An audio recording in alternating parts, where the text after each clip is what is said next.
Welcome to the January 14th meeting of the Southborough Historical Commission. I'd note that beside myself, Kevin Miller, we have Vice Chair Treasurer Annie Pfaff, Grant Farrington, and Michelle Hokinson in attendance. So we have a quorum and we're expecting Dan Blanchard shortly. So let's get right to it. The first thing we've got is historic house sign business. And I'm going to skip to the second half of the sentence in the agenda, which involved a review and a production update. The production update is simply that if you recall, the Caleb Williams house at 14 Newton was the one that we had to kind of take up as a special discussion last meeting, because that's the one that it's a replacement order of an older sign that involved that house that had been moved when the reservoir system was created to its present location. And so this is a house that dates to, I believe, 1800 and was moved again during the building of the reservoir. And so it has some extra verbiage on there explaining that fact, and that the owner, Mr. Falcone, felt very strongly about retaining that, even though it differs somewhat from the house style, so to speak, for the house signs going forward. And we've taken a vote to basically accept that notion and to include that text. Annie did a very nice mock-up of the sign, which I sent off to Signorama. They came back with the art. It looked fantastic. And so it's approved and off into production.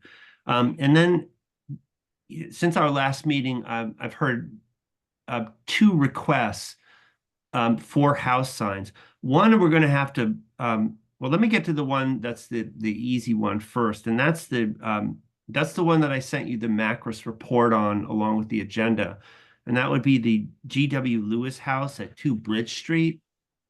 That's down in Southville. We had given out a bunch of signs on Wood Street in the last couple of months, and Bridge is basically right, kind of goes into Wood Street. I'm sure you're all familiar with it.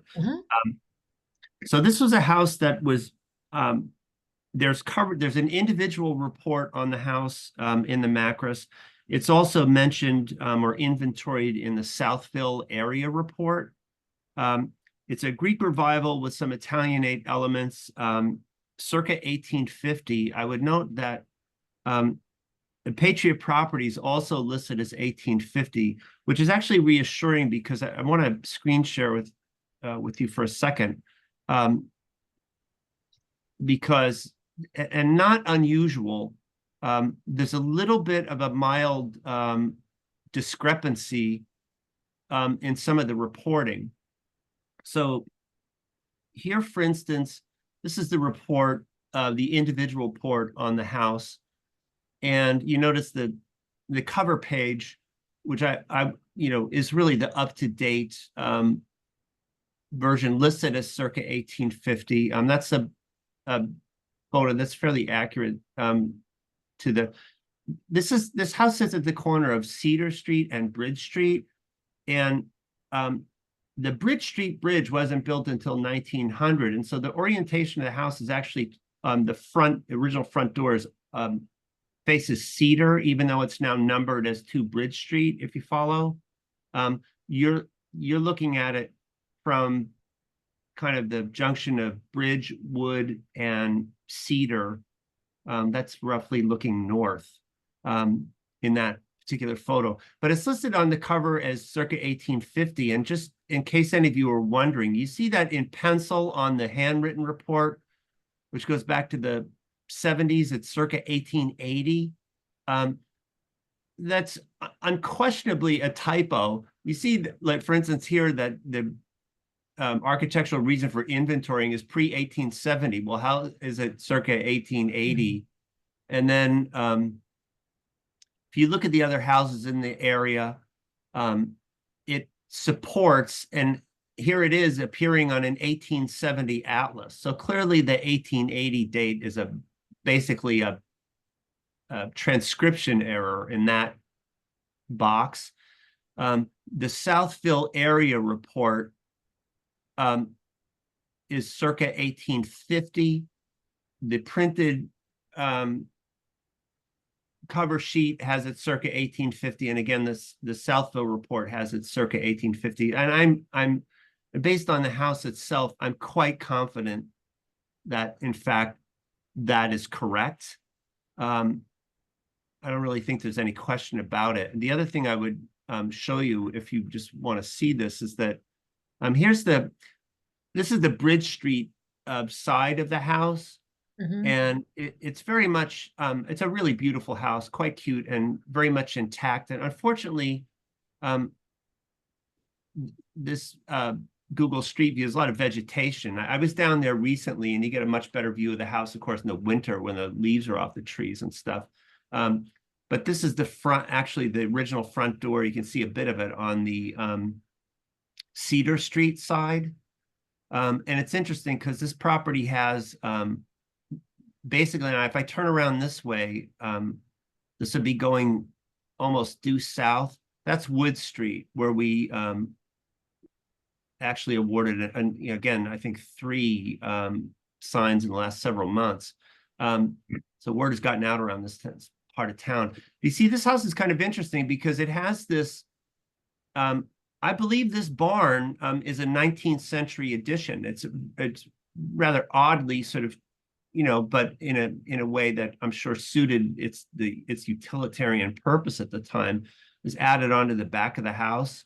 But this is the main body. This is the original body of the house. And it's actually, I believe this property also has that barn back there is also on this property. That's a 20th century, largely concrete, actually, structure.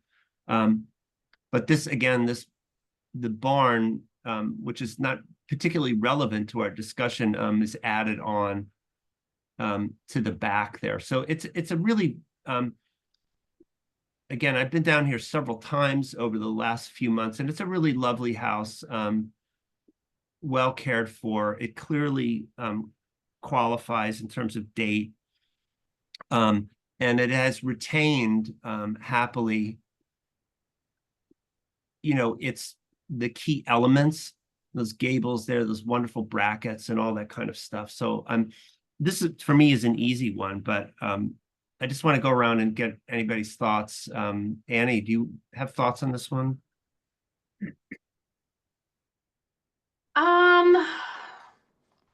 Not particularly. I think it is a beautiful home.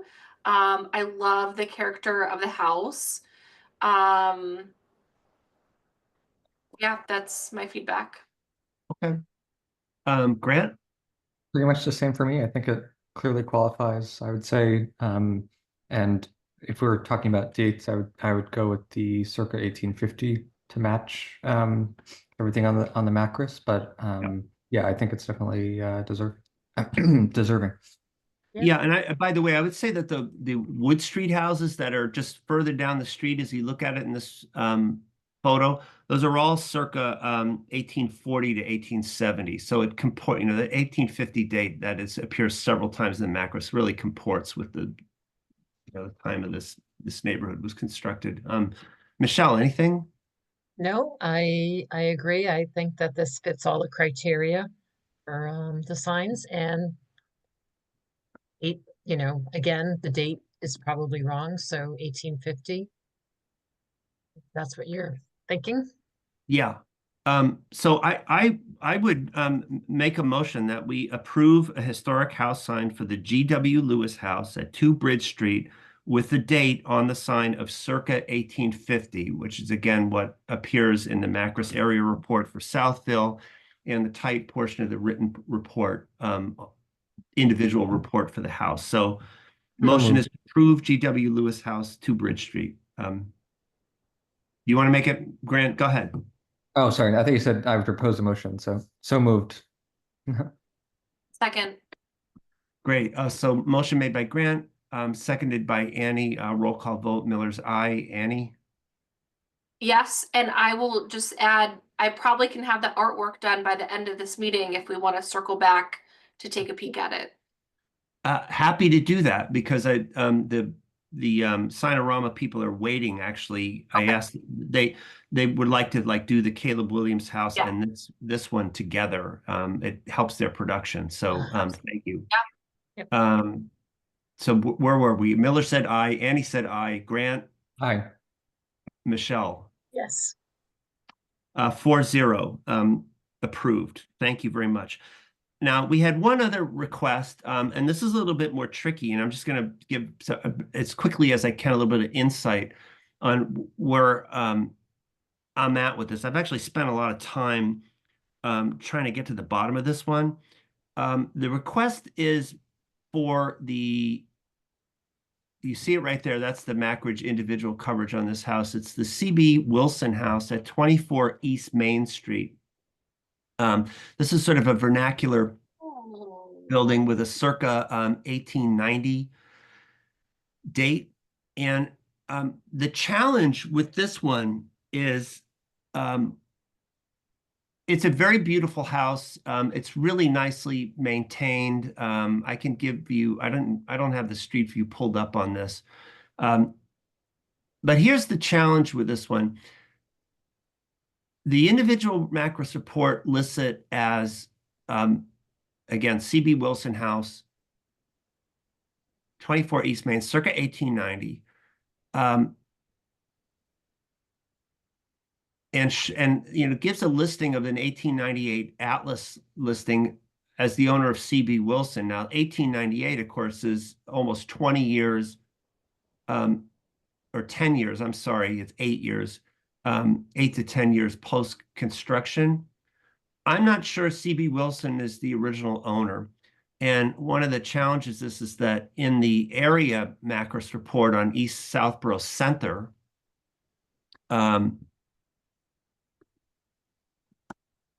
remember, we're talking here about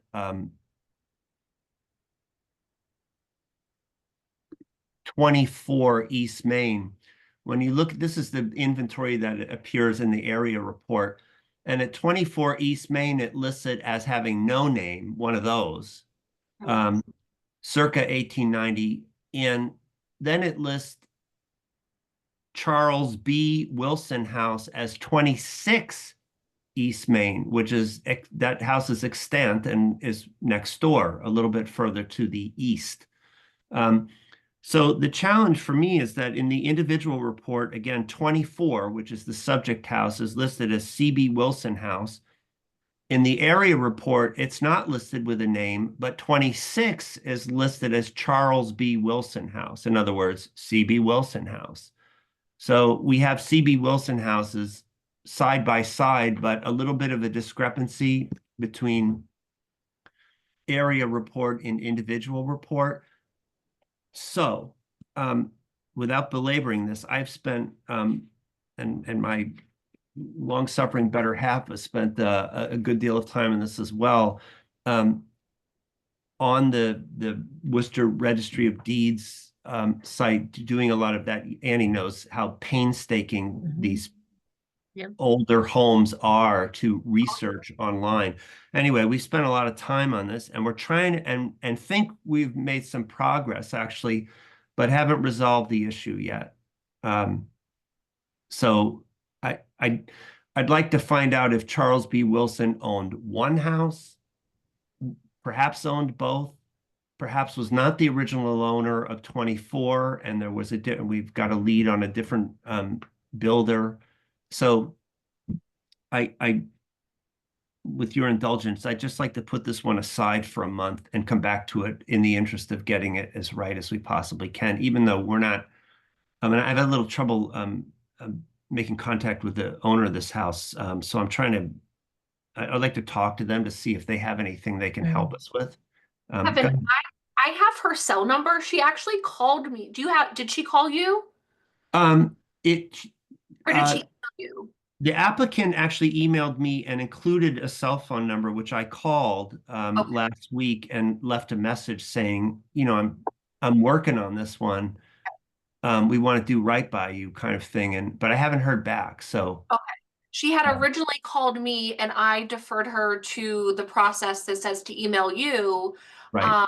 But we can check to make sure we have the same cell number. She was responsive to me and had actually texted a couple times. Well, yeah, maybe we'll have you, you know, I can try again, or you can follow up. Or this was one, by the way, that this applicant initially asked me. I'm just trying to look at this was yeah, Ms. Nicholson. Had made a reference in the initial email to me that there was a sign for us. I want to pick it up now. This was, I said, years ago kind of thing. So I actually spent some time trying to track down if such a sign actually existed somewhere. And I talked to our former vice chair, Kate Battles, and asked her what, she had any record of it, knew anything about it. And her feeling was that it was probably some confusion in that it was just a solicitation, like you have a house that may be eligible. But there was no existing sign. So it took me a while to sort of get to the bottom of that part of it. And then I started doing the research because I spotted this discrepancy in the Macris reports. So go ahead, Grant. Oh yeah, just a quick question. I'm not as familiar with this listing of the names of the houses at the end here, but just wondering if you could clarify what it says when it says 24 East Main Street garage, 25 East. Just wondering what the garage is. Is it possible that this was built as a garage to one of the surrounding houses? No, I don't think so, because I don't, and I'm trying to remember if it's still there. But typically, the garage on these, as it was, for instance, with my house, which was built in 1912, ends up being built as a freestanding structure, separate. Oh. And so I think that's what, we're looking at here. So anyway, I'm going to try to get to the bottom of this. I just wanted to let you know that it's out there. And Annie, if I don't have any luck with the applicant, I'll send you back if you don't mind. Thank you so much. We'll get this one fixed. It's a really that photo in the Macris does not do it justice. It's a very pretty house, very well maintained, and happily, and I believe it's still clapboard, and it retains a good deal of the original features. So it's one of those ones. Once we get the naming pinned down, if we can, it'll be a real nice, a nice ad over there, because we don't have too much right now on East Main. I do want to say it wouldn't be unprecedented for us to have two signs with the same name for neighboring homes. We have that Right. over on Lyman Street. Right. So it's possible that he owned both, but I agree with your approach of just trying to do a little bit more research to confirm one way or another. Yeah, I thought, in the 26 doesn't have a sign and hasn't applied for one, but if they do, this is an issue like down on Prentice Street as well.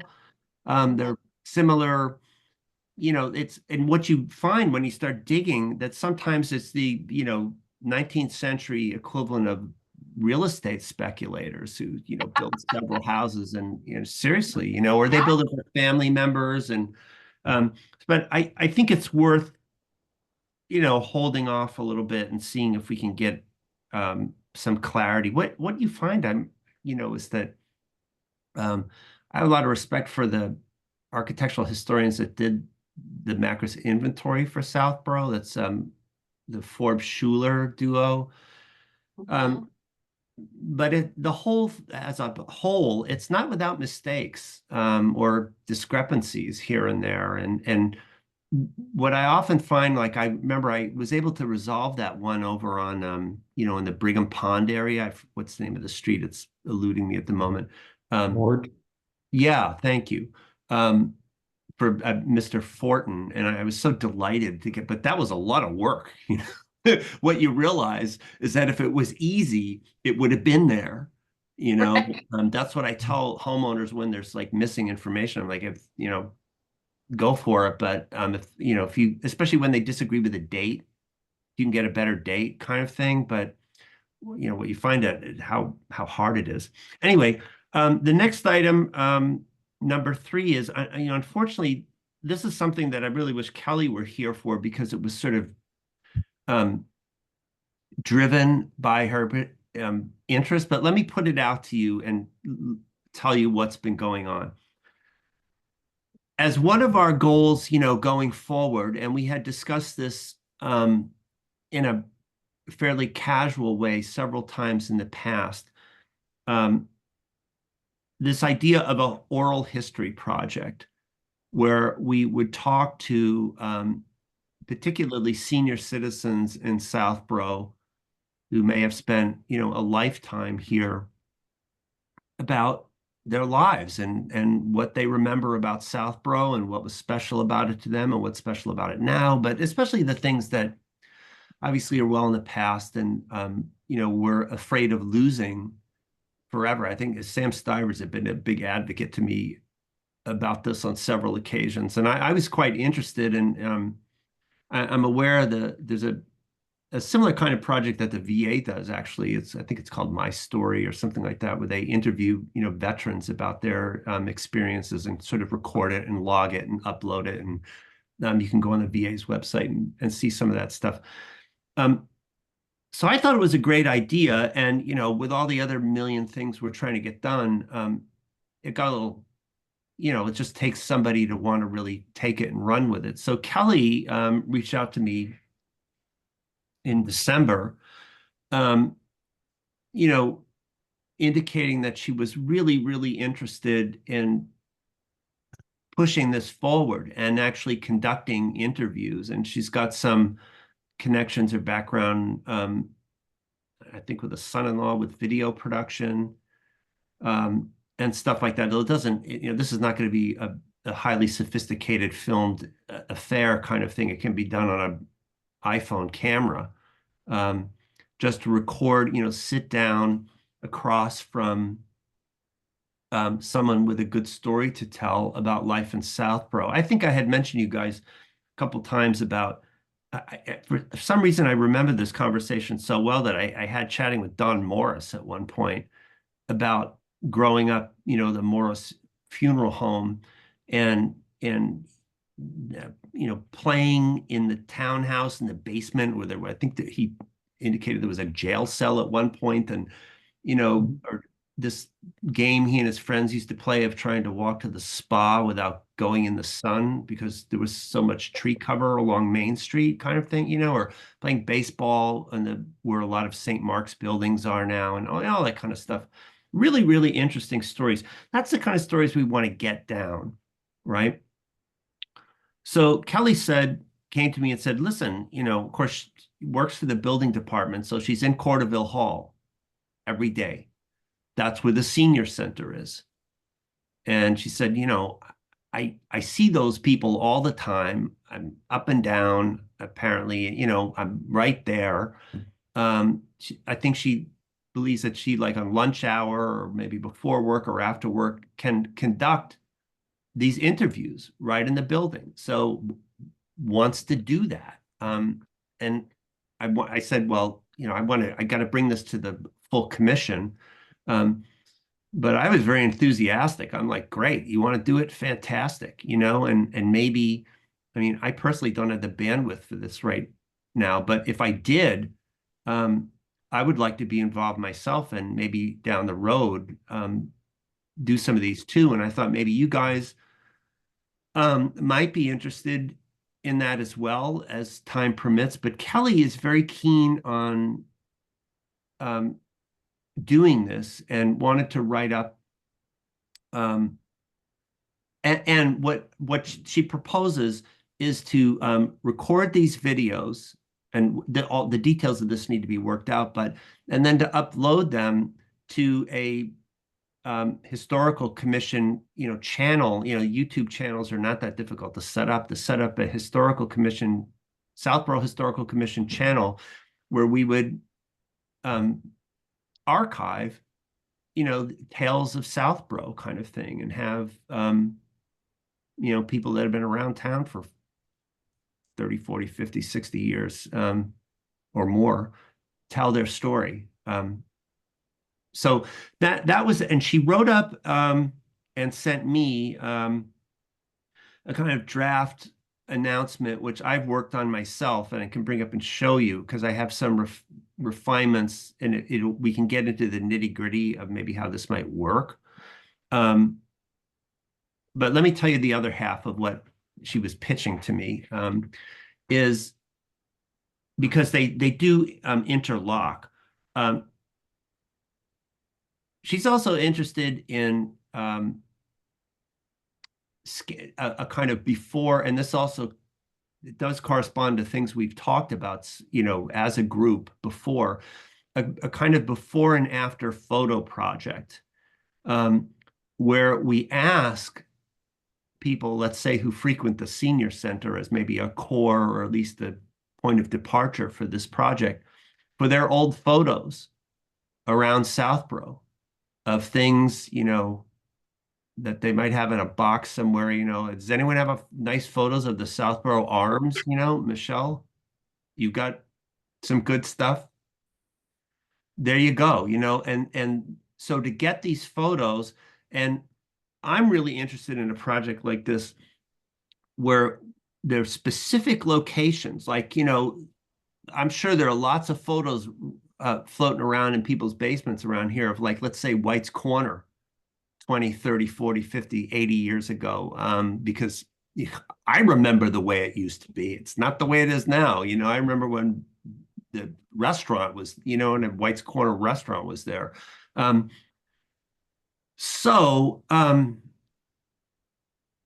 You know, to get those photos, and apparently, again, without any cost to us, she's got the capabilities within the building department to scan in those photos and as high quality scans, and then simply return the originals back to, you know, the donors, and to start cataloging that stuff. Now, Kelly's idea kind of went further than I'm frankly think we can get to at this point, but it's an interesting one because her ultimate goal was like to put together a book that, you know, of before and afters, and sell it, and, you know, the proceeds, of course, would come into our account that we can hold, her MGL, and that we would, you know, be able to actually make money off of this. That I think is as a secondary goal, and I note that, of course, I'm looking if I have it handy. This is, you know, Michael Wison, of course, has done such a book. It's really quite wonderful. It's not really so much a before and after, but Lost Southborough, which I would commend to anybody. Have you all seen this book? It's absolutely fabulous. The old train station, the center of town, and all that kind of stuff. It's really well done. So, and not that we're looking to get into competition with Michael and the society and all that stuff, but, you know, Kelly's idea of a kind of comprehensive archiving of photographs is very, very appealing to me, you know, because those things get lost and thrown out and destroyed in basement floods, and, you know, we lose things. So that's the basic idea.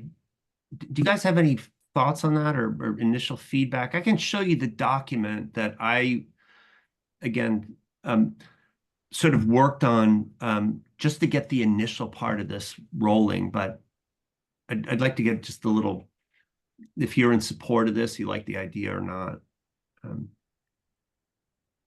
Yeah, I think they're both great ideas, actually. I don't know about going so far as just to create a book, but just at least the photograph and the oral interviews, I think, are great. I know for me anyway that I've struggled to find old photos of Southborough beyond, I have, it's not Lost Southborough, Tales of Old Southborough or something, another historical society. Yeah, also Michael, yeah. Yeah, from the 80s, I think, which has some photos in it. And I know that Digital Commonwealth has some out there, a lot of which have to do with like the construction of the Sudbury Reservoir Dam, which is very interesting. And they did a whole project about like documenting the houses before they flooded. You know, Right. some of them got moved, some of them got destroyed, obviously. But beyond that, you know, there's not too many places to go, I don't think, other than kind of those archives for old photographs. So I think that would be great. And then obviously the oral history as well. So I think they're both good ideas, and we should pursue them. And if Kelly's willing to take on or at least start one or both of them, that's even better. Go ahead, Michelle. Oh, Thank you. it actually, it sounds like a great idea. And particularly, I feel the interviews are really important because, and I think that that process should start probably right away before we lose that part of the part of the history that we have. And I think that's a great idea. I mean, I would assume that you'd have a standard interview sort of question and answer, or it sounds like a lot of work. It sounds like this is not going to be overnight. Mhm. Yeah, Thinking. it does. I think it's a big thing of the how to handle it and what I have Mhm. some thoughts on that, but whether there need to be standard kind of questions that could be worked on, maybe we could all get together, or you could Mhm. have a couple people just hack out some questions, or whether you make it open-ended. Like, I think my notion of this, for instance, is I'm just mindful of the modern attention span. And that maybe, if as a group we give our interviewer, which, to start, would be led by Kelly, sort of marching orders, I think it would be 10 to 20 minutes, and Mhm. so you might have somebody who is a real raconteur, down at the senior center, who might do 5 or 6 sessions, but in bite size, you know what I mean? Or maybe they're Mhm. 10 to 30 minutes or something like that, but it's also depending on the interviewer's availability. So I don't want it to be something where, someone has to sit down for 2 or 3 hours. We're not Ken Burns here. Like, we're trying to get, I would, like I said, it always sticks in my mind that little story Don told me about the tree cover, because we were having a conversation about trees along Main Street, and he told this very sweet little story. And I thought, oh my God, I'd love to have that on tape. Annie, any thoughts on this? Yeah, I love the idea. My initial reaction, similar to something Michelle said, is it sounds like a lot of work. I am feeling like myself, I can't take much more on, so I'm glad that Kelly is willing to take the lead and kind of spearhead this initiative. So that's excellent. Um, and I also, one thing that popped in my head, in light of the upcoming tricentennial, I wonder if there's somehow some sort of synergy this project can build, in relation to the tricentennial. Like, this is a good time to be, making these reflections and intentionally trying to capture these memories of Southborough, related to our big celebration. So I don't know, not to make more work for another committee, but like, is there a subcommittee that could, maybe help or something with that?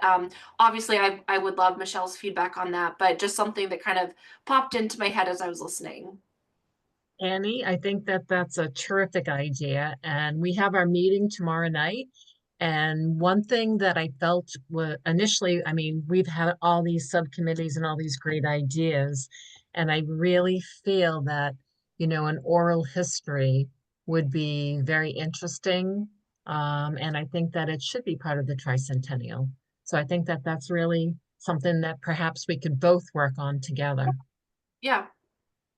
I I will mean, bring that up tomorrow. if I like the idea of housing this under a kind of historical commission banner, but I certainly think as sort of support to, generate interest in Southborough history, in connection to the tricentennial is great, and like I said, I liked the chair of tricentennial to be part of the interview process, because he's got some good stories. I Meaning think Mr. it's a great Moore. idea. Let me show you very quickly. I'm trying not to take too much time on this, but the document that I sort of, Kelly had sent over a fairly brief, this is the bulk of the original, and then I ended up copying and pasting and kind of tinkering. She would like to put a notice in like the senior center newsletter to get this rolling. And so, this is my kind of want to explain some things why it is this way. She had said the Historical Commission is interested in your stories. I added the full title of us. The Southborough Historical Commission is interested in your stories.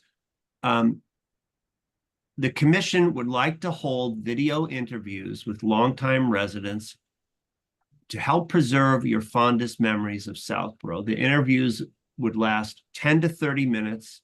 That was a number I pulled out of my ear. And will be, but I think that, then it's not too much of a burden either to interviewer or interviewee. But that's enough to get a good yarn in, even on the short end. The interviews would last 10 to 30 minutes and will be periodically uploaded. Kelly had initially said uploaded weekly, and I think that's, I'd rather under-promise and over-deliver than overpromise and underdeliver, if you follow what I'm saying. And will be periodically uploaded to a special historical commission Memories of Southborough channel on YouTube. We're also seeking to borrow, scan, and return your old photographs of locations around Southborough, both for possible incorporation in the video interviews. Sidebar, meaning that if people are telling a story about a location and they have photos of it, that can easily be cut into the video, and run some audio over, I think, possibly. So both for possible incorporation in the video interviews and to create a before and after photographic archive. At this point, I would advocate against promising book publication and all this other stuff. Let's get to that when we get to it, and you can go back and secure the necessary releases and so on. Next paragraph, to participate in the interview project or for more information or to lend your photos for archiving. I think I inserted that, and we can, I'm open to your opinions on this. I said, please contact historical@southboroughma.com. That's our official email address, and that comes to me so that I can sort of see what's coming in. Or our interviewer, Kelly O'Brien, directly, and I give her town email address, or by calling Kelly, and this is the number she's willing to give. So there's, the question about whether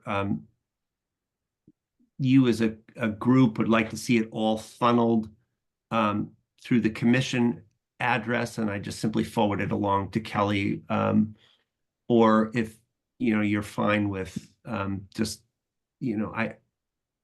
I'm fine with either option, so I included both, that it either comes through the chair and then goes out, or it just goes directly to Kelly, who's after all going to take the lead on this. And then the only other thing I included, because I think it's really critical, because again, we run into this problem all the time where people can't differentiate between the Historical Society and the Historical Commission. This is the boilerplate that exists on our webpage, that the Southborough Historical Commission was established in July 1969 when the town voted at the 1969 annual town meeting to accept the provisions of MGL Chapter 40, Section 8D, Establishment of Historical Commission. Current members are myself, Chair, Annie Pfaff, Vice Chair and Treasurer, Grant Farrington, Michelle Hoganson, Dan Blanchard, and Kelly O'Brien. So just so that if others of us get involved as interviewers at some point, you know what I mean? It's a kind of boilerplate statement. This is who we are. We're the town. We're a town government commission. This is how we exist. We're not the society. There are great pals. But this is, a separate project. So statement of we're interested in your stuff. We want to hold these interviews 10 to 30 minutes. They go on YouTube. We're also looking for your photographs to both archive and possibly incorporate in the interviews. This is who you reach out to participate. And lastly, this is who we are. So I'd love to hear comments, questions, edits, whatever you thoughts might be on this. And again, this is just this would be like appear in the Senior Center newsletter, a copy of which I happen to have here somewhere, but maybe not handy. Anybody? I have a couple of things, Kevin. One is, well, for me, I think the main goal for a project like this, at least in my opinion, would be not necessarily the YouTube part of it, but in terms of the archiving it and having it, in our possession or the town's possession for future use. If it was up to me, I would probably would like to hold audio or video interviews for people who aren't comfortable being on camera. Even though, of course, that probably makes it harder for a YouTube channel. I think you might get more people who might not be comfortable on video, but would be willing to speak into a microphone or something like that. And then for me, I don't think the last paragraph is really necessary. I think we could somehow sneak in that we're part of the town rather than having a big long thing at the end. I just think it kind of makes it more lengthy than is needed. But other than that, I think the rest of it is good. Can I just stop on that point about audio and video interviews? I think that's an excellent suggestion. I think again, I wish Kelly were here, but I think she would be amenable to that idea, because I do agree with you. There may be the occasional person that would find the video part of it intimidating, but that doesn't mean I want to lose their story because they would only want to be on audio. So I'm amenable, if the rest of you are, to the idea of adding making it audio and video interviews, and then put it on Kelly to sell the video part of it. You know what I mean? Like Annie, Michelle, do you have thoughts on that particular point? Yeah, I'll go. I hadn't thought of the audio versus video until Grant brought it up, but I'm absolutely in support of that. And knowing the target audience for this might be older, they might not be as comfortable with video. So I think that would actually be really excellent. I think there's still ways we could get it up on up on YouTube. I mean, there wouldn't be anything to watch, but the audio, we could have like a still slide or something, so at least it's on the channel, so everything is together. So I'm in support of that for sure. And my only other note that came up to me was so Kelly's contact information, we're publicizing her town email address, but then that looks like it's her cell phone number. And I wonder if it should be her town, just to be consistent, like her town phone number or her personal address. I don't know. That just kind of was interesting to me, but not a big deal either way. Yeah, no, I that's a fair point as well. And I did think about this in terms of the contact information. Like I said, whether it should just be funneled through the historical commission address. It's certainly no burden on me to look at it and then forward it, Yeah, so I feel like you already funnel so much. yeah. The signs and all from the town, and I feel like you already do so much that if this could go straight to Kelly, that would be good. Maybe do we even need to have a phone number on there? Maybe it just goes to Kelly's southboroma.com email. I don't know.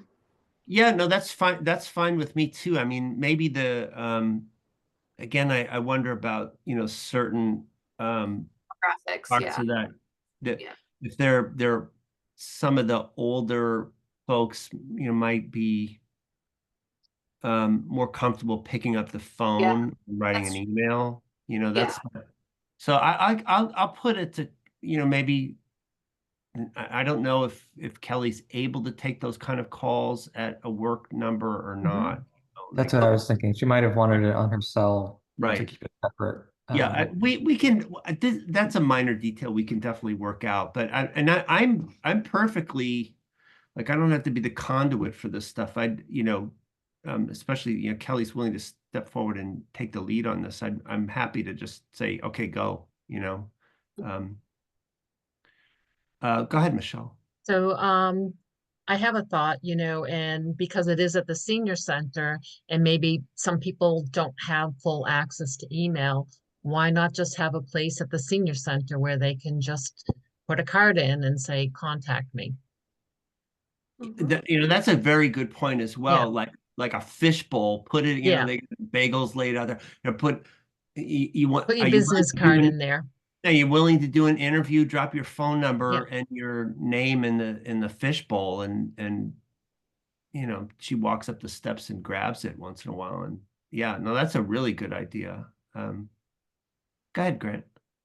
Yeah, just another couple things I was thinking about. So, I know that, so I was kind of debating whether or not to do, create our own YouTube channel or maybe use other YouTube channels that already exist for the town. I know that Mhm. and obviously it would involve coordination, right? But like, I know that Southborough Access Media, which generally posts like live meetings, they also do like civic events and other things. So I know like for the MBTA communities town meeting, like they posted videos in support of each of the warrant articles and that kind of thing from, I think that was planning board that was doing that. So maybe this is something that we could, ask them, put together the video somehow and then ask if they could do it on their page or something, just because I was taking a look and they have 500 subscribers.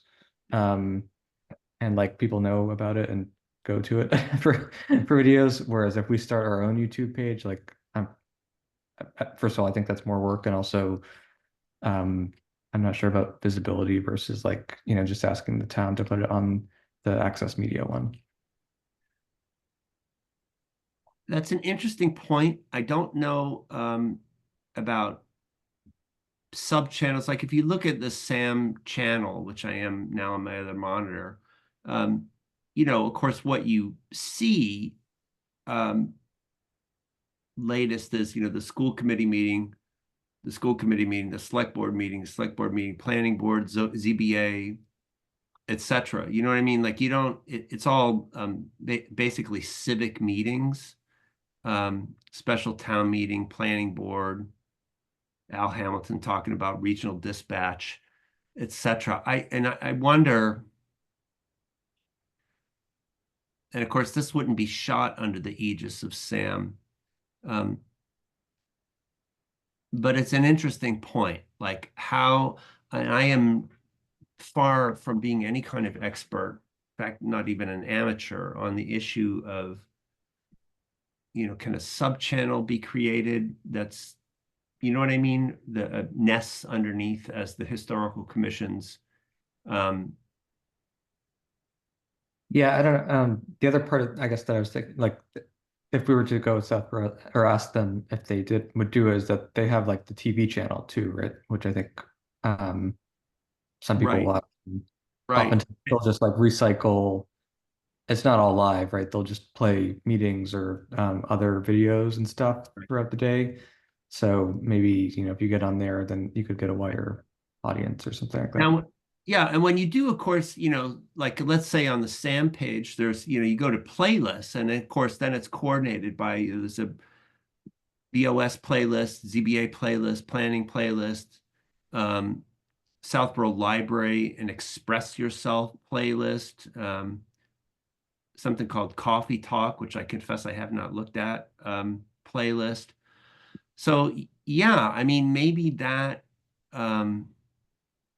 or again, it wouldn't be under, what is it, where I always find the meetings, it's the Southborough remote meetings. Is that what they call that? Mhm. You know, like when I'm going to look for some meeting I missed, I want to look at. The Southborough Access Media, yeah, Southborough remote meetings. So, I mean, that's not going to be appropriate. Um, Yeah, I so think yeah, access media is like a mix of meetings and other stuff. That's why I was thinking it. But right. again, we Yeah, could if do you either would under work. I think it's just maybe piggybacking off of right. something that Well, already I think exists. that either the SAM thing is interesting because again, when you go to Southborough remote meetings and look at playlists, it's all just by committee, golf course committee, tricentennial, you know, the usual municipal technology.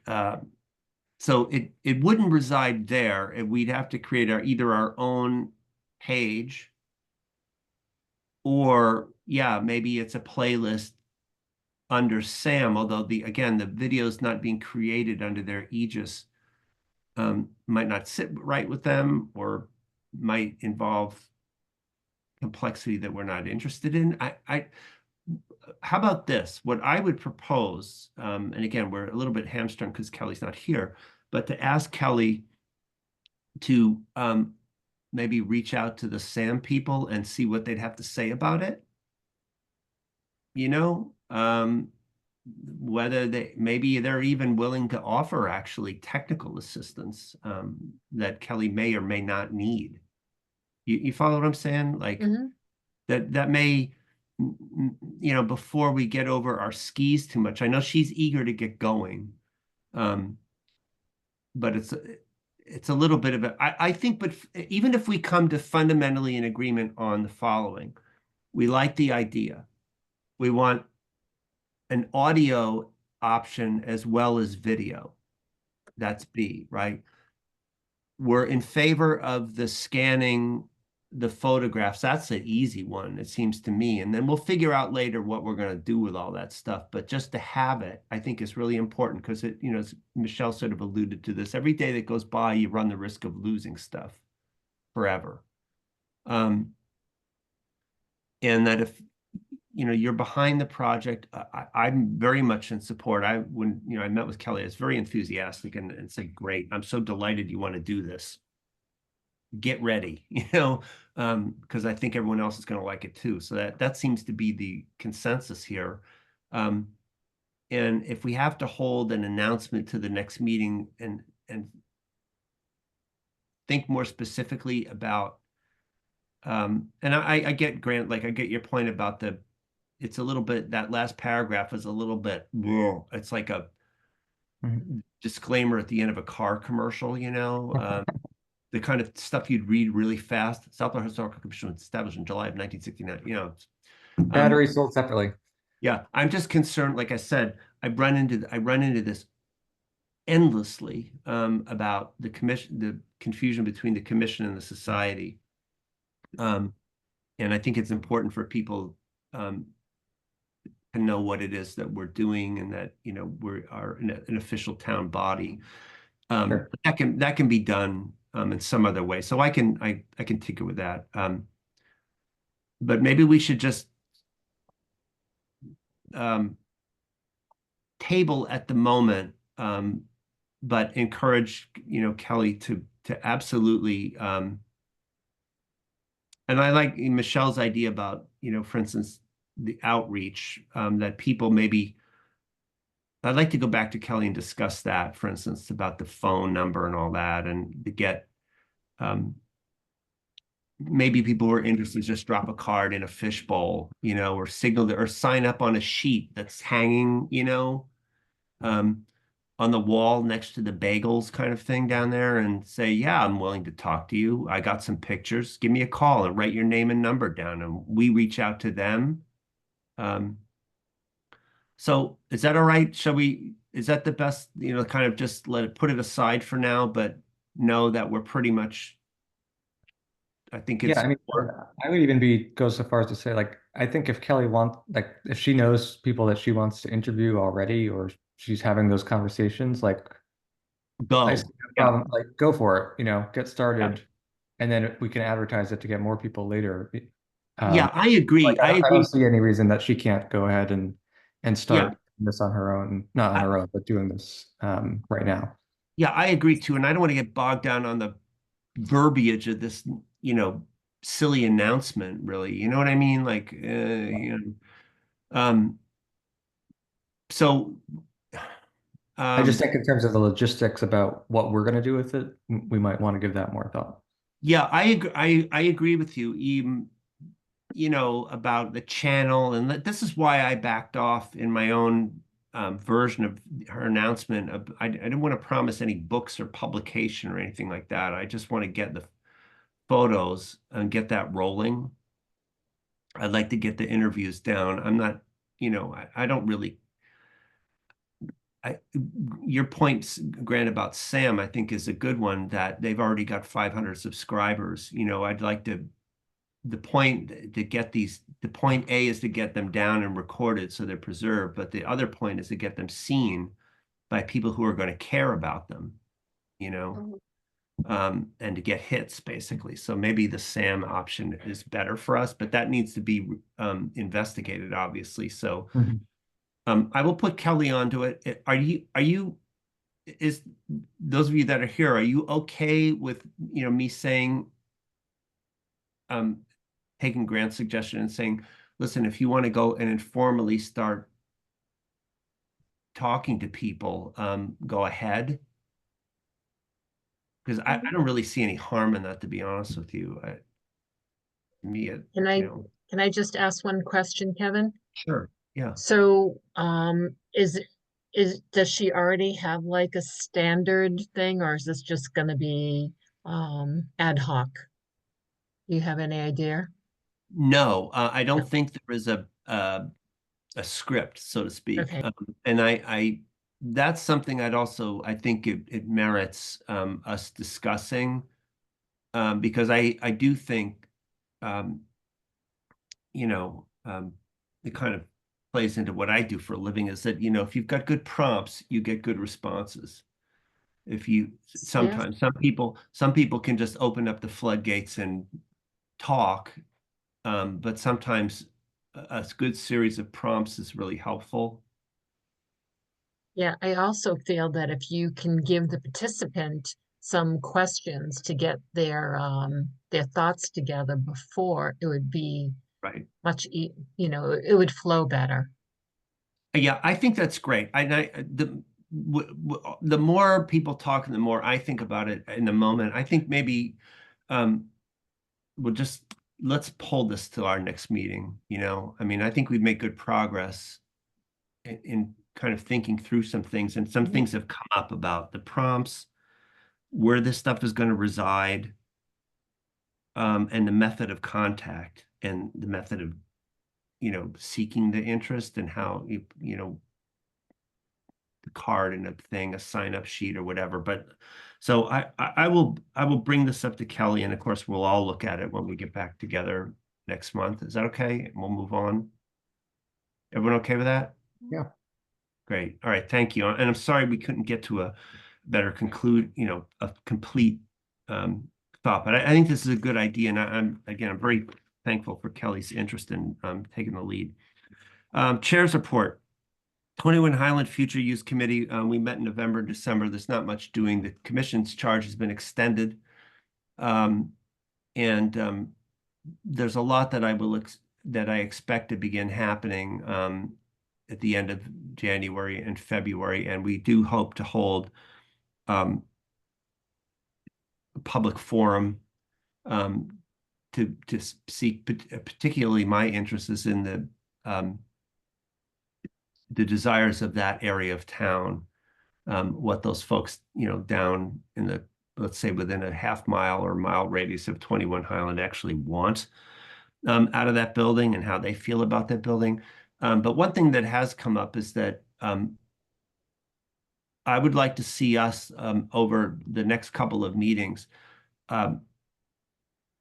come up with a plan to help support the effort to educate people in Southborough about the really rich and glorious history of 21 Highland, and what it has meant to the town over the years, and what it could mean in the future. I think that's really important. And beyond that, stay tuned.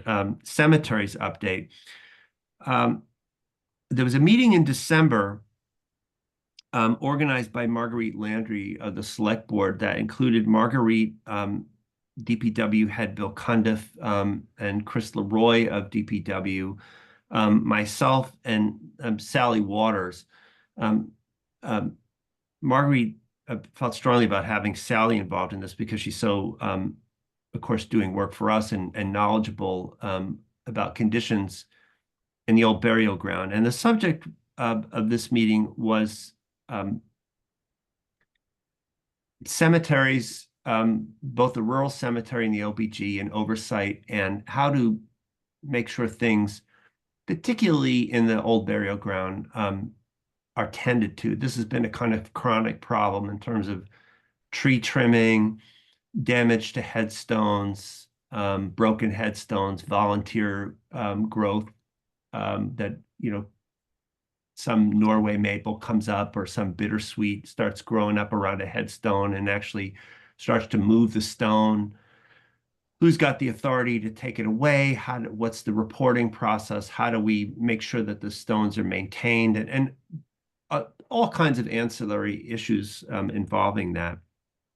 And what came out of it was that Mr. Cundiff is very much interested in having a cemetery commission actually reconstituted. Of course, that was dissolved in town some years ago, and that creates, he seemed to feel it would streamline, it would address some privacy issues, but also maintenance issues and a kind of clear organizational hierarchy for management of the cemeteries. I was very much in support of that idea. And so there's some movement there to do that. That would involve, per town council, I'm trying to look for the right words for this, but it would involve some basically legal work, and a vote. And I'm trying to find, sorry about that. I had this thing. Oh, here it is. Possibly a Warren article and so on. So stay tuned on that. The one thing that came out of this is I think Marguerite is interested in modeling this on actually the rhetoric that the charge for the Cemetery Commission in Northborough, which is very straightforward in about 2 or 3 sentences. They have a 3-member cemetery commission appointed by the town for 3 years, appointed by the town administrator for 3-year terms, responsible for the care, superintendence, and management of all public burial grounds. The town administrator is responsible for carrying out the policies of the commission and may make policy recommendations to the commission. And I did not indicate any particular interest in, for instance, you know, because the Historical Commission already holds seats on a number of currently Tricentennial, 21 Highlands, CPC, Pilot. Am I missing anything? And it tends to sort of stretch us. And in part because I think the Historical Commission could have a good working relationship with the Cemetery Commission, as we do with the DPW, regardless of whether or not we had a designated seat on it. I didn't ask for one.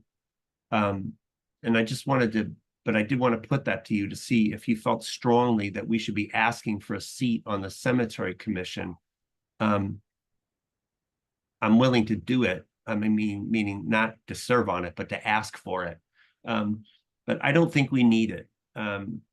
But I do support the idea of a Cemetery Commission that presumably, you know, you got a good group of people that the part of their diligence would be an extreme interest in preserving, let's say, the headstones in the old burial ground, which are frequently, because of environmental conditions, at risk. Does that make sense? Kevin, I guess maybe I'm just not that familiar with cemetery commissions, but what would be the function, the day-to-day function of the commission? Is it going to be like dispersing money to spend on the like the cemetery trust? Well, Or- there's a cemetery trust fund. I think the idea is that they would be looking overall at conditions and needs. Tree trimming. Is the landscaping company bumping into headstones and knocking them over? You know what I mean? Does there, any aspect of what goes on there? And I think not to speak for Mr. Cundiff, but I think he was interested, for instance, in a cemetery commission that would make decisions.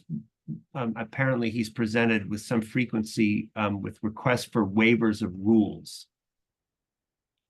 And he Okay. doesn't want to make those decisions. He wants a cemetery commission to do it. So they would have a fairly broad scope of duties.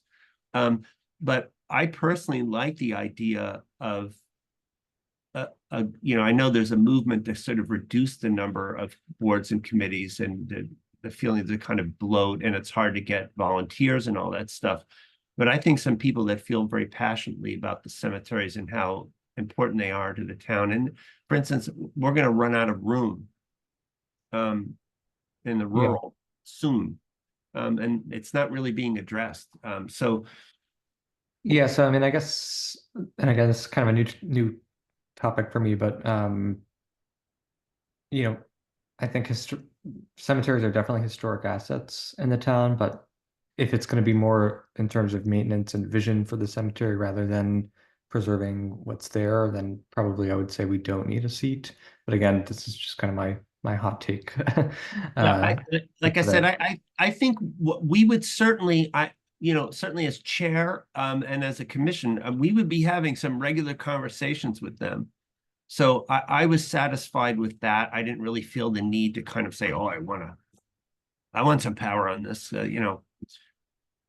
Like I said, we have a very good relationship. I feel like I do with Bill at DPW, and I think we can get things done that way. So I'll just leave it at that. And lastly, on the water tower CPC application, I spoke with Ben Smith recently, who's chair of CPC, and I know Grant will tell us that CPC meets Thursday, I believe, to review some of the applications. He wanted to hold the water tower one for a couple more weeks, indicating his belief that there's strong support for the application, while at the same time asking me to go back and look with Mr. Cundiff, of course, with whom we're working on this application, with an eye toward, particularly toward the roof, and making sure that the roof is historically accurate. And as I indicated, it's quite likely that the roof was cedar shakes and not asphalt shingles as it presently is. And if that costs more money, the signal I got was that there would be an interest in spending it to make sure that what we got as a result was not only beautiful, but that met the Secretary of the Interior's guidelines for historic preservation and restoration. And so he was asking me to look into either a consultant or a roofing company that's specialized in historic roofing. And so where that's at this point is that I need to have another conversation with Mr. Cundiff on that subject to try to bring us in closer to what I think the chair of CPC is looking for. So I'm very happy to do it, and was very happy to get his indications of support. Members' reports, committee updates, which segues right into CPC and Mr. Farrington. Floor is yours. Not really much of an update. I don't think, or maybe we met in early December, I think, but haven't met since then. So, on Thursday, we're going to be, I believe, voting on the Town Common railing, which, as you know, we are co-sponsoring, or the Historical Commission is co-sponsoring. I think it will pass with, or at least pass CPC's muster with flying colors and head to town meeting is my expectation on that. But we'll see, obviously. And then going to be voting on one more, I believe, this Thursday, and then reviewing a few more, including the water tower and the housing requests that we received. But I don't believe we're going to be voting on those, as you said, Kevin, this Thursday. So other than So that, did I hear you say that you were sanguine on the fence project, of which we are, of course, co-sponsors? Or did I just imagine that? sorry. The Can you- common fencing. Yeah, no, I think it's going to pass, is what I said. Good. I mean, I've said that for a while. That's just my expectation for what it's worth. But I would certainly hope so. everybody seemed Yeah. in support and didn't really have any questions at the time. So, of course, town meeting disperses funds, so we'll see. But and then after this, after we kind of take our votes, we're going to be working to actually finalize the warrant articles, which I think will be a more involved process going forward. We heard from last year, we heard that kind of our historic process of using memorandums of understanding to kind of finalize some of these details is not really above board, I don't think, or not preferred. So we kind of have to build more of the detail into the actual article itself going forward, is my understanding. And it's been kind of a while since we talked about that. So I think we're leaving ourselves more time to actually draft the warrant articles and get them ready for town meeting. So that will be kind of the next phase after we actually vote to move forward with some of the projects. So yep, Thursday at 7, I think. Yeah. Well, I look forward to that one vote in particular on Thursday. Thank you, Michelle. So now we're at Tricentennial. And I know Michelle's a couple things, but So- principally the thing you asked me to put on was this graveside reenactment business. Yeah. So let's hear it. So I feel like, this whole oral presentation is a segue into this. So there's, as you know, there's many subcommittees for the tricentennial. There's a parade, there's going to be fireworks, there's going to be all these things. And Patty Burns Fiore actually had brought this up, that she had been to Framingham and they did something called Voices of the Past. So they go to the gravesite and they have like actors and actresses and telling stories about the people that are actually buried in like the OBG or something like that. And the more I thought about it, the more excited I got about it. And I've actually done some research because it's been done all over the country.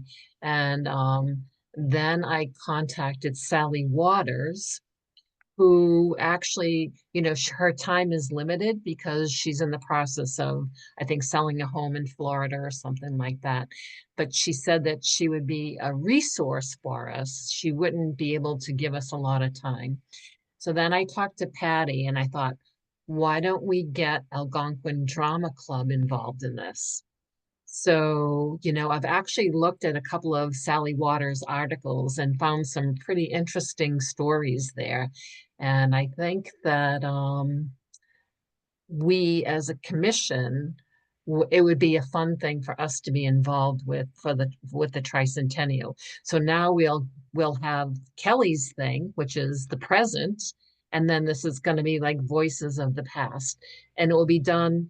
I have all these ideas in my head, but of course the committee meeting is tomorrow night, so I haven't got really any buy-in from the tricentennial yet. But I think that it would be a fun project.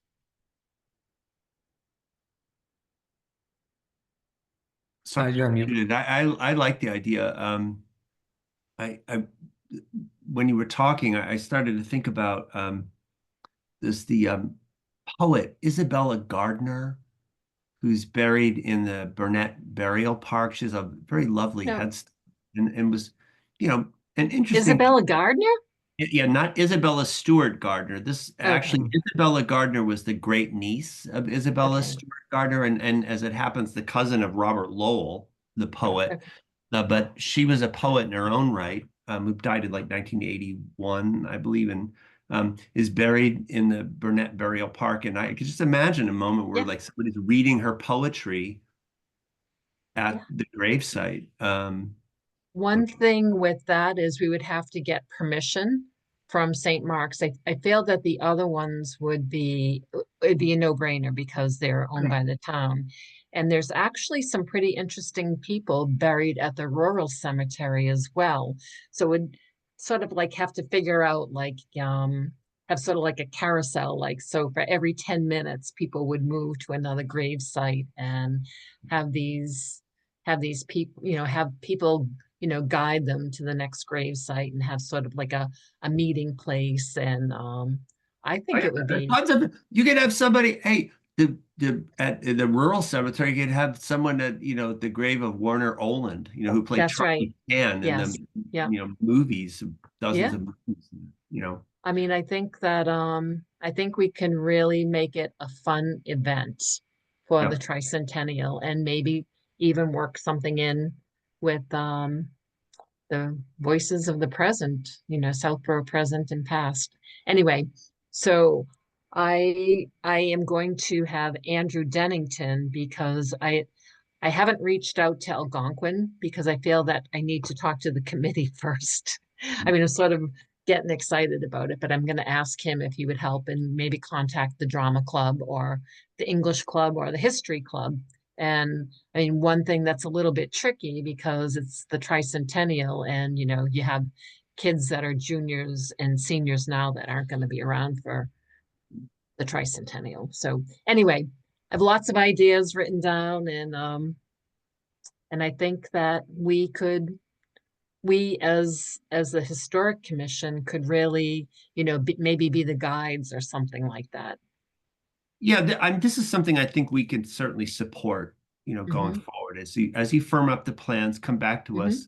We can provide some research. Like I said, I got some ideas and some suggestions about people that would be, and I'm sure Sally, especially on she's done all that and is in the process, of course, still doing all that work on the Revolutionary War veterans. So, you could even have several different programs where you had, I can imagine one maybe co-sponsored by Fay School of a bunch of Fays. There are a lot of Fays around, and especially in the rural cemetery, talking about the history of Fay School and the history of St. Mark's. And, there's a lot of possibilities there. So we could, I'm happy to personally to offer some assistance there and looking up stuff and figuring it out. And I don't want to act. I'm not the Yeah, we have a few evidence years to the contrary. I'm not that big a ham, but yeah, we'll do it. Anything else, Michelle, on that? We're still actively trying to, do an outreach for BRICS, for the BRIC program.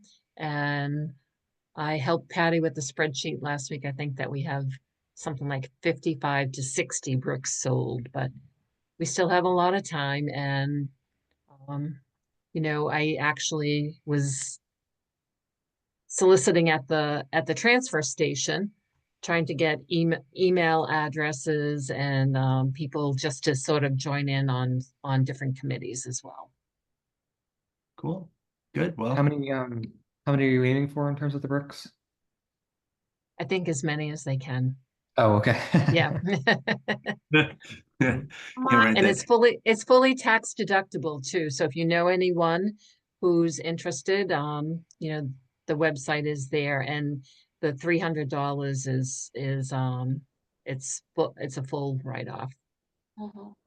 My one feedback about the bricks is $300 feels very expensive for a brick. Especially in relation to, like, for example, the Southborough Village Society, their brick that they did a year or two ago was $100. So I don't know, it just feels expensive. Of course I want to support it, but I haven't pulled the trigger yet to purchase one. It just feels, it feels prohibitively expensive for, I think, maybe a lot of Southborough families. Understood. I agree with you, Annie, for what it's worth. Yeah. It's feedback to try. I think, of course, it's hard to reverse course if you've already sold 55 at 300. Right. to start discounting. But my one observation from the peanut gallery about all of that stuff is that one has to be careful not to seem like there's sort of classist issues in this town to begin with, and I'd hate to fan That them. was all discussed before I joined. I mean, that was already Yeah. in place. So, but Yeah. I will. Will Bring there that. be, I mean, we're kind of getting off track, I'm sorry, but will there Yep. be solicitation activities for lower amounts? Like, will there be like a letter mailed out or anything to say, hey, if you want to donate $25 or $50 or $100, is that coming? Because I mean, that would help make my decision whether to support this or something else. Honestly don't know that, Annie. The one thing that I do know, and I don't have all the details on this, they said like if you belong to a group in town, so if you did like bulk buying, there Mhm. was going to be something like that, like say kids, what is it, the kid Kinder group, yeah. kinder group. Yeah, they were going to be offering, if you buy 30, you get them lower. I don't know what the prices are, but I will ask. Yeah, I'm familiar with that. I'm actually on Kinder Group, so I have all that information just as a general anecdote. Personally, just talking personally, I will be looking forward to other solicitation opportunities. Okay.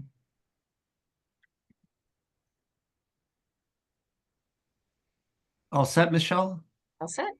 Thank you for the update. So that brings us to the fiscal year budget 2026 budget request. And Annie, I don't want to put you on the spot. I can help because I have some of the data that Mhm. inform.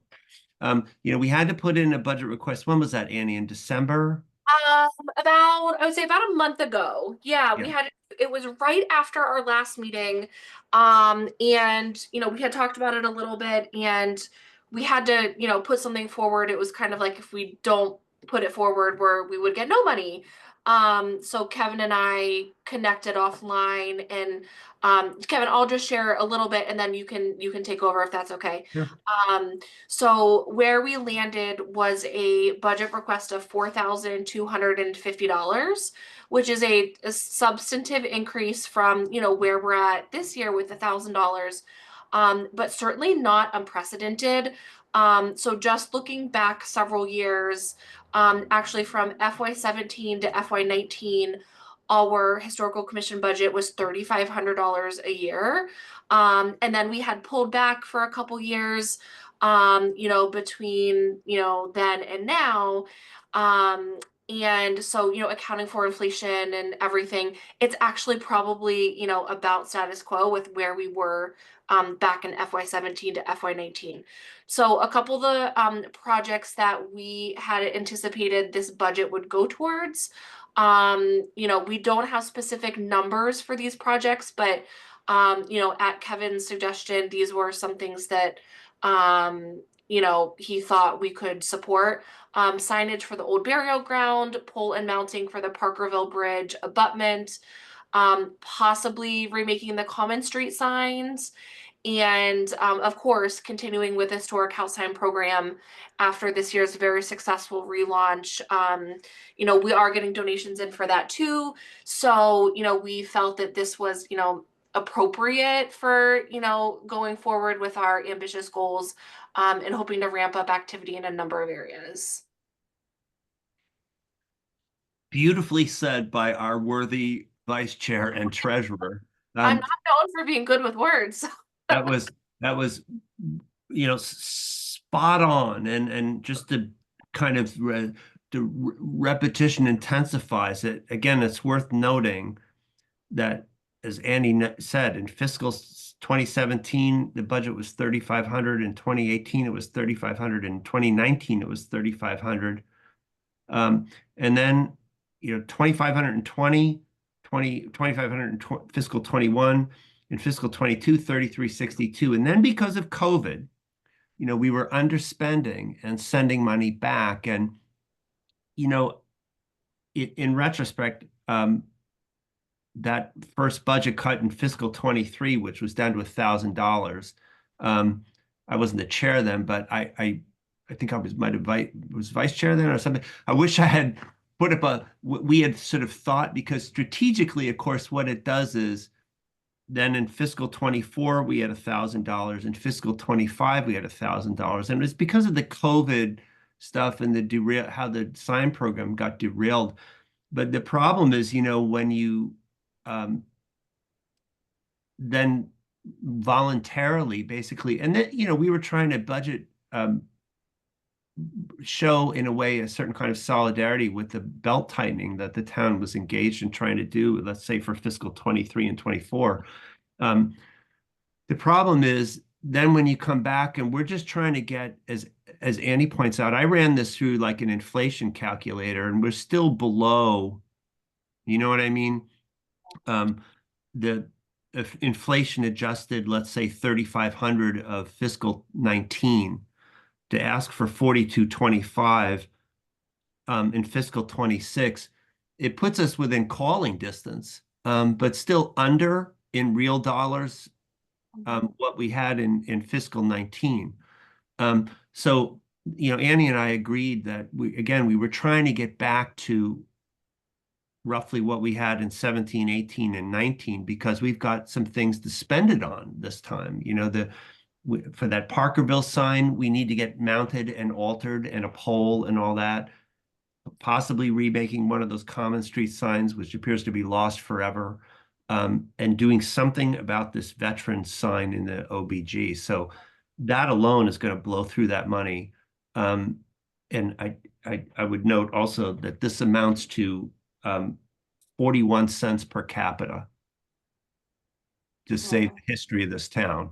So it's not a lot of money, but as a percentage, I saw an advisory meeting where it's got a little raised eyebrow, like, it's a big percentage increase, but I will happily explain to our friends over there at advisory if they would like what the rationale is. And it's really just to get back to what we had, in 18, 19, and 20, 17, 18, 19, 20, adjusted for inflation. So, Annie, you said it much more succinctly and more beautifully, but I did want to go back and really put a point on it.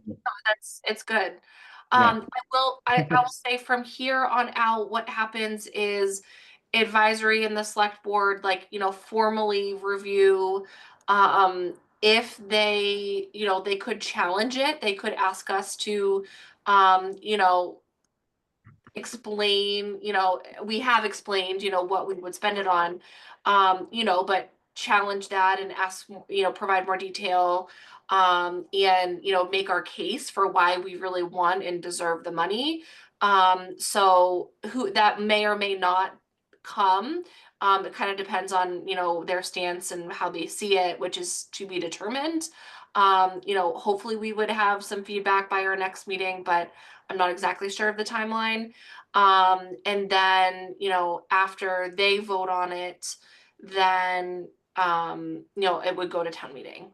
And to Kevin's point, I think there is, as part of the data that they put in the warrant at town meeting, something about like a percentage adjust or increase or decrease from prior years. And people do look at that, we can easily explain it, because 1,000 to 4,250 is a huge jump. But in terms of like actual dollars, it's kind of, I don't want to say it's a drop in the bucket, but it's not as significant as that percentage looks. But I do think at town meeting, if it gets that far, which I hope and assume it will, I think we should be prepared to, say something similar to what I've just said, to town meeting, because the percentage does look high. Yeah, 100%. We got to be ready just to get up and explain it. And it's easily explained, and I think will be, embraced. So thank you, Annie, for your good work on that. Go ahead, Grant. Oh no, I think just great news. I think it's better to aim high, and if we get knocked down a bit, that's fine. But I think some of these are longstanding things that we've been trying to tackle.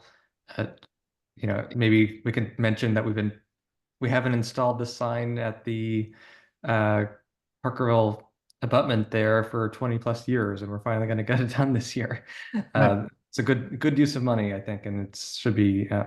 I think also for town meeting, mentioning the historical levels. This is not a record high for historical, way out of proportion. This is kind of just returning to the normal. Right.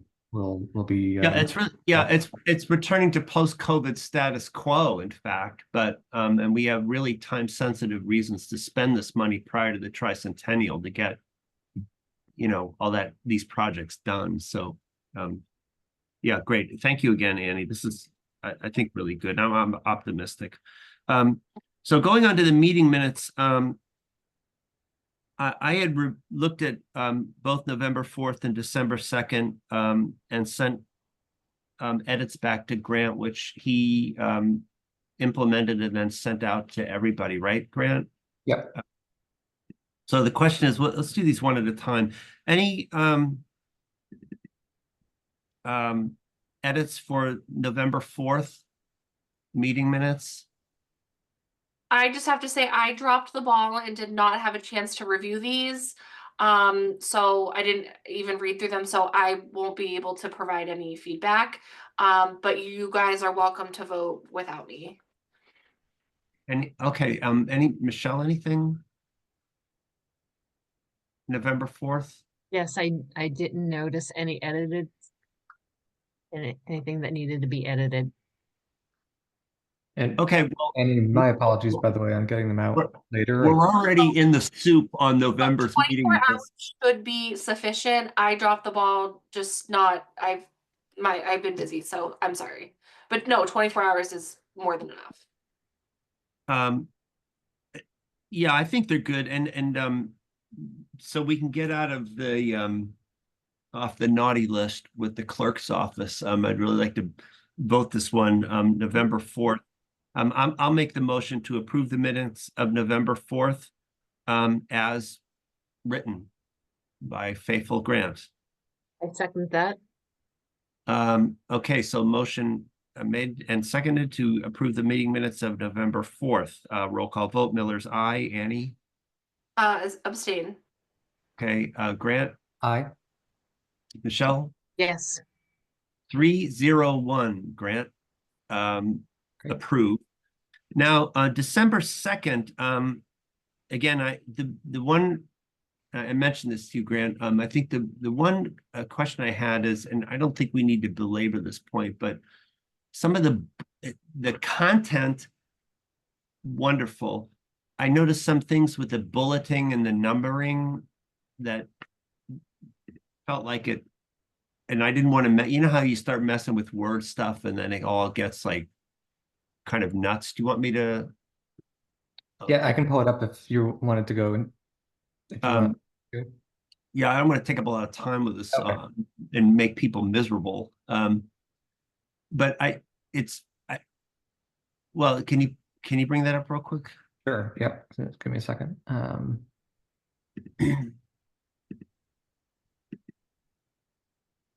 Can you see that? Yeah. Yes. Can you make it bigger? Excuse I me. can. Is that good? Yeah. So just scroll a little bit. Final review and discussion of activities 2, and then it's A, accomplishments, and you bullet. That works. 3 is goals.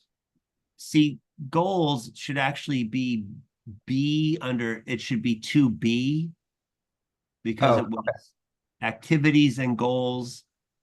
So if what's I see. Yep. 3 is really agenda item 2B. I mean, that really is like. Yeah.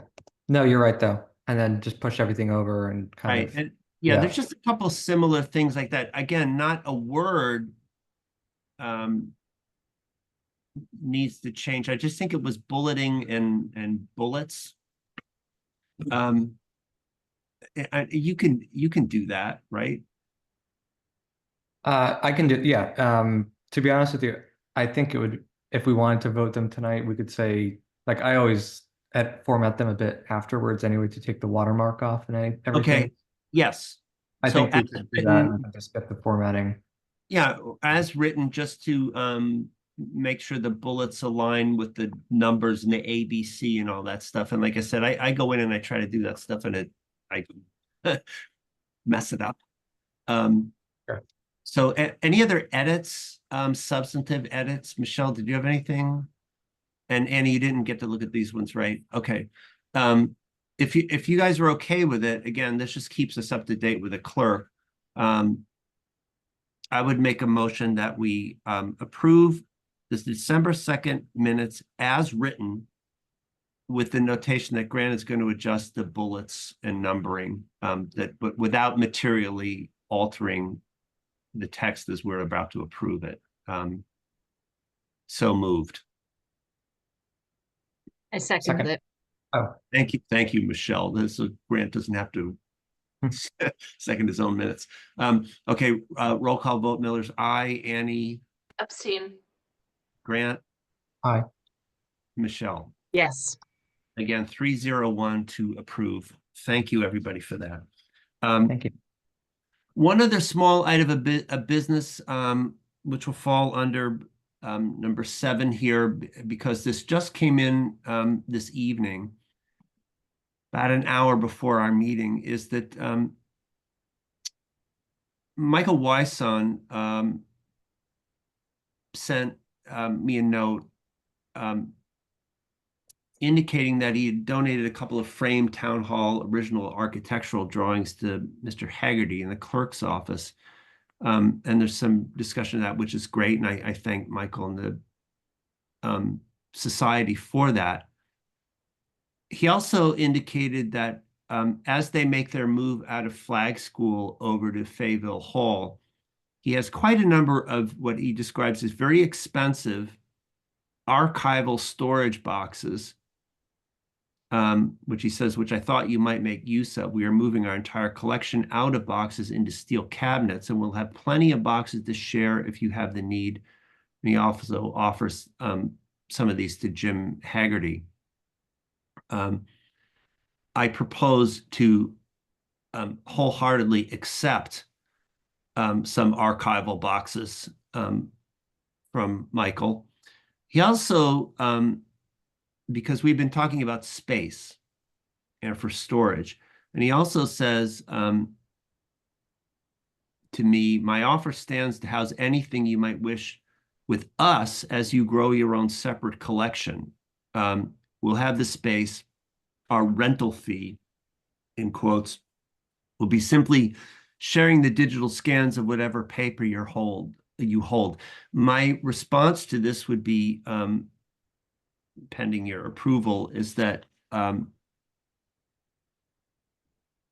delighted to share digital scans of anything that we take into our possession and hold, but that my whole point with seeking space from the town is to hold anything that we have separately, for the simple reason that I believe it's good archival practice that in the unspeakable event that the unspeakable might happen, and for instance, there was a flood, fire, natural disaster, act of God at Fayville Hall, it would be prudent for us to hold whatever we have elsewhere,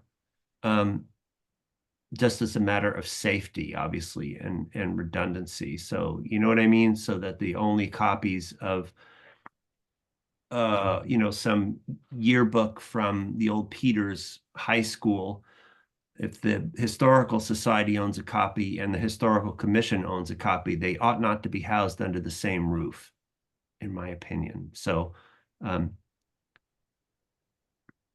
with your, as long as everybody's happy with that, I would happily accept some archival storage boxes, but press on, in other words, with our ask to the select board and folks in town for some storage space of our own that's not under the roof of the society. And it's not because we don't love the society, we do, but it's just prudent to keep things elsewhere. Make sense? Yeah, Kevin, in addition to just having against natural disasters, like we're trying to create, I think, separation between the organizations in terms of Right. distinguishing them. And so we don't want collections getting mixed together or anything like that. Who knows what might happen. So I think that makes sense to go a separate route. Right. And I think again, like the close cooperation, but the clear separation both of collections and duties. And I'm happy to share digital copies of anything that comes, just as Michael would, I no doubt share stuff with us if we, were to request digital copies of stuff. So that's all good. All right. So any public comment? Got one attendee. Nope. Going once, going twice. Okay. Is there a motion to adjourn? Before we adjourn, can I pull up on my screen the artwork for that GW Lewis sign? Oh, yeah, by all means. Thank you. Okay. Also, we should schedule our next meeting before we adjourn. Oh, yeah, sorry. Oh, yeah. Let's do that first. Let's schedule the Yeah. next meeting. I'm always stupidly letting that get by me. Okay, today We is, should do it as separate agenda items because it's always part of the minutes one. yeah, I think right. that's why I always goof it up. How does Thursday, February 20th look to people? Thursday's good for me. I can do that. Yeah. Oh, wow. On the first try. 2:20 Thursday. Perfect. Thank you so much. Done. Okay, Annie, I'm gonna have you make you co-host so you can share.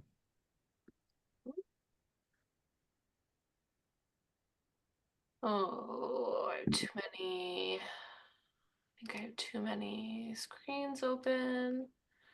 Hold on. Bear with me just a second.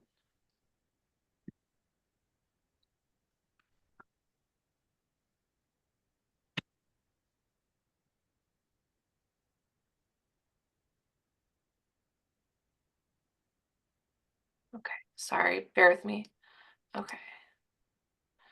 Illustrator.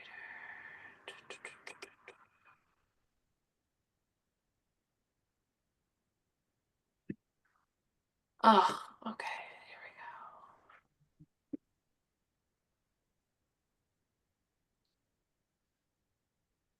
Sorry.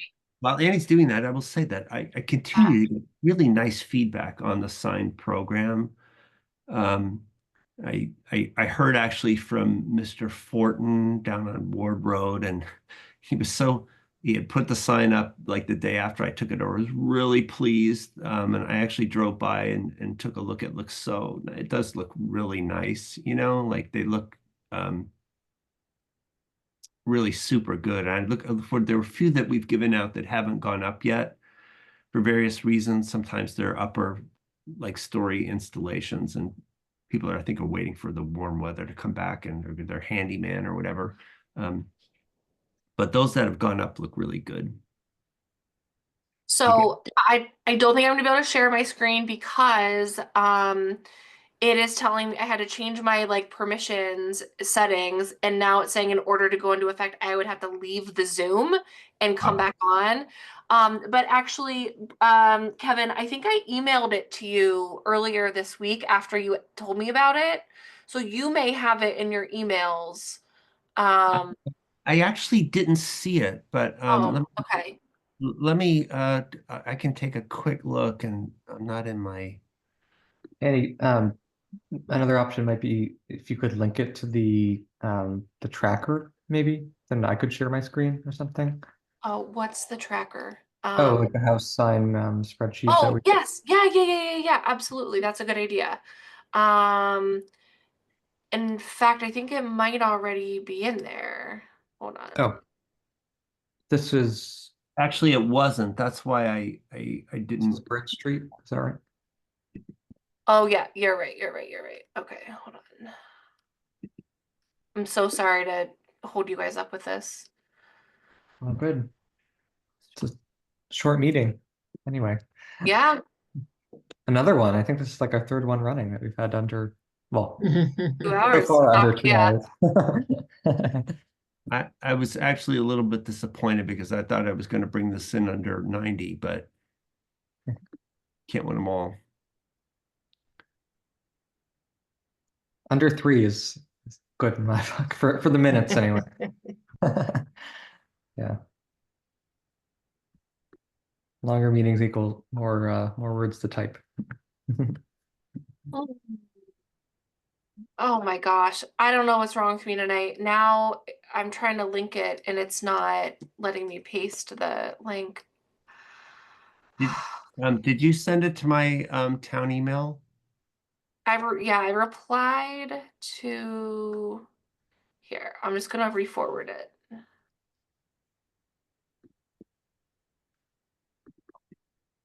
If you have a URL, you might be able to pop it in the Zoom chat too, and I could open it. If you can I don't think we paste it have there. chat, right? Oh, do we not have? I don't know. Oh, I we think don't. they Yeah, you're I right. think they disabled that so we can't. Okay, never mind. I didn't even notice that it wasn't there, so forgot that. Kevin, did that go through to you?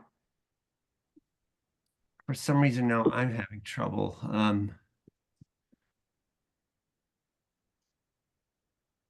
Yeah, it did, but for some reason it doesn't want to open it on the machine that I'm on. Sorry. Forward it to me, Annie. Yeah, I will. Alright. Okay, here we go.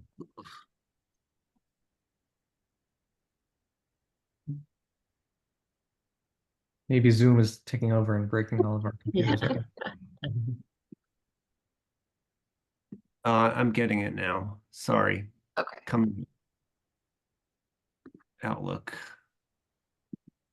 It's loading on my end. We'll see who gets there first. Oh, I got it. Just give it 1 second. Share my screen. It's the Lewis. Yeah. Okay, great. Not sure why I can't zoom out. Okay, there we go. Can you see that?